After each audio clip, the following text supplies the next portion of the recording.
कोल्हापुरात अंबाबाई मंदिराच्या शिखरावर सोन्याचा कळस बसवण्याचं काम आता सुरू झालंय। सोन्याचा कळस बसवण्याचं काम सुरू झालंय। कळसाची किंमत सुमारे 2.5 कोटी रुपये असल्याचं समजतंय। याबाबत अधिक चर्चा करूयात आमचे प्रतिनिधी शेखर पाटील यांच्यासोबत। शेखर, कळस बसवण्याचं काम सुरू झालंय, काय अपडेट?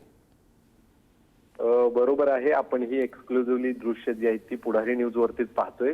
आताच या ठिकाणी हे सोन्याचं कळस जो आहे तो दाखल झालेला आहे आणि ते बसवण्याचं काम जे आहे ते आता सुरू झालेलं आहे।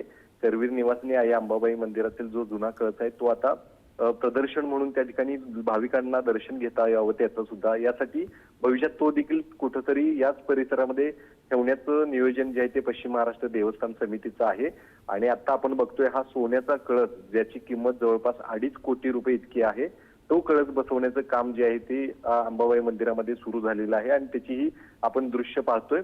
गोव्यातील एक भाविक आहे, त्या भाविकानं हे दानरूपी खरं तर अंबाबाईला या ठिकाणी दिलेलं आहे, अर्पण केलेलं आहे आणि त्यानं नाव जे आहे ते आपलं कुणीही उघड करू नये असं पद्धतीनं सांगितलं होतं आणि त्यानुसार पश्चिम महाराष्ट्र देवस्थान समितीनं नाव जे आहे ते गुपित ठेवून हे कळस जो आहे तो स्वीकारलेला आहे।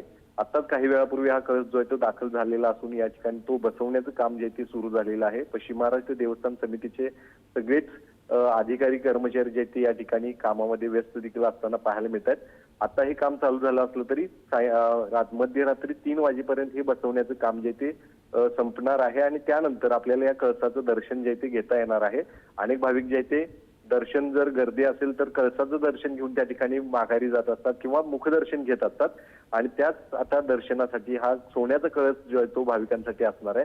त्यामुळे निश्चितच गेल्या अनेक दिवसांपासून ज्याची खरं तर अनेक जण चर्चा करत होते तो आज या ठिकाणी दाखल झालेला आहे आणि आता हा बसवण्याचं काम देखील सुरू झालेलं आहे, जे आपण केवळ पुढारी न्यूज वरती दृश्य पाहतोय। अत्यंत महत्त्वाची असणारी दृश्य आहे। तुर्तास धन्यवाद शेखर या सगळ्या अपडेट बद्दल।